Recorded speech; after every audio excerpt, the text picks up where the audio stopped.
At first glance, this looks like an earthquake, but it's actually footage straight out of my DJI Flip. See how the ground seems to ripple?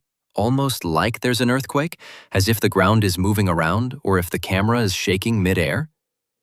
It's strange because the drone itself was flying perfectly smooth when I captured this. It was a calm day in Ila, Trondheim. No wind, no turbulence, and the sky was beautifully clear. I filmed several other shots that day, all perfectly stable and cinematic. But somehow this particular clip ended up looking like the ground was trembling beneath it. I didn't use any filters, the gimbal was steady, and there was nothing unusual about the flight path. Yet this earthquake effect appeared out of nowhere.